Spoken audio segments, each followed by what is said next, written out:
Que les analystes financiers les plus réputés produisent les prévisions les plus fiables n'est pas en soi une surprise.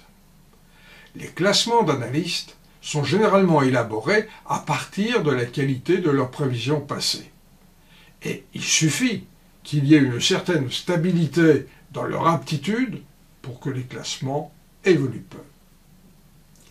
Kerl et Ohlert ajoutent une dimension intéressante à ce problème. Dans un article publié dans le Journal of Financial Research, ils s'interrogent sur l'importance de la qualité de la gouvernance pour cette question. On peut penser que c'est pour les sociétés les mieux dotées que les analystes ont intérêt à produire les efforts les plus grands et à persévérer. Dans ce cas, la stimulation à produire plus d'efforts pour les meilleurs analystes vient à la fois d'une disponibilité d'informations plus grande et d'une demande d'analyse plus forte de la part des investisseurs. Cette étude porte sur 8 pays: les États-Unis, le Royaume-Uni, l'Allemagne, l'Espagne, la France, l'Italie, le Japon et la Suisse. Elle couvre la période allant de 2005 à 2010. Elle exploite 3005 rapports publiés par les 10 plus grandes maisons de courtage et concernant 1159 titres. 131 analystes réputés, figurant dans la liste StarMine de Thomson Reuters, et 1541 autres sont impliqués dans cet échantillon. Kerl et Ohlert recourent à 2 mesures pour apprécier l'exactitude des prévisions des analystes. La première est une mesure absolue de l'écart entre la réalisation et la prévision, normée par la réalisation. Elle mesure la capacité à prévoir exactement la valeur réalisée. La seconde est dite mesure relative. Elle ne pénalise pas lorsque la réalisation dépasse la prévision. Mais au contraire, elle intervient en sens opposé.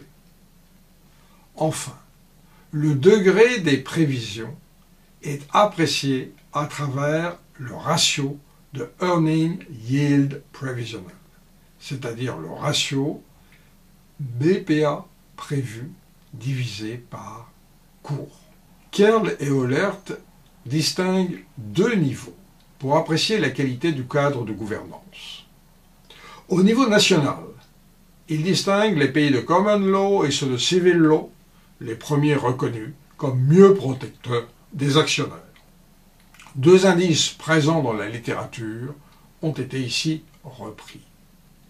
L'Anti-Self-Dealing Index de Jonkov et autres, publié en 2008, et celui d'efficience juridique, publié par Leuze et autres, en 2003.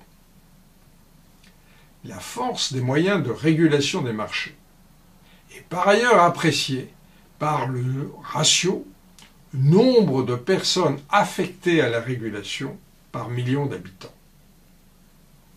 Enfin, la qualité de la gouvernance a été représentée au niveau de la firme par la part du capital détenue par des investisseurs institutionnels, ces derniers réputés comme exigeants en matière de gouvernance. Kerl et Ohlert procèdent à l'estimation de divers modèles de régression en données de panel. Par parcimonie, nous ne reprenons ici que les 2 plus importants.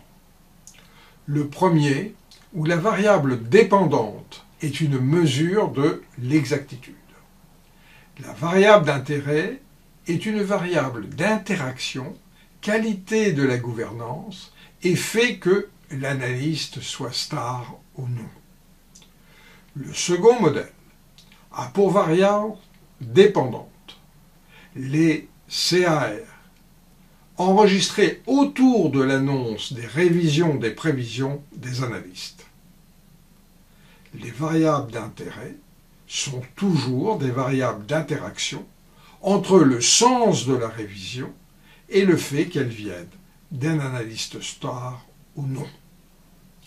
Ces modèles contiennent des vecteurs de variables de contrôle, des effets fixes par firme et par année. Les résultats obtenus par Kell et Ohlert montrent ainsi qu'une meilleure gouvernance et une protection plus forte des investisseurs influencent positivement la qualité des prévisions des analystes stars. Ceci, quelle que soit la mesure de la qualité.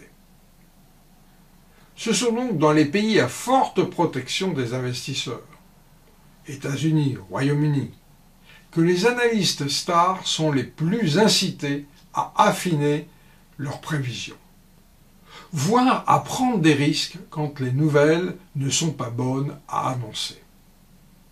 La forte concurrence entre eux et la plus grande transparence sont certainement des déterminants de premier ordre.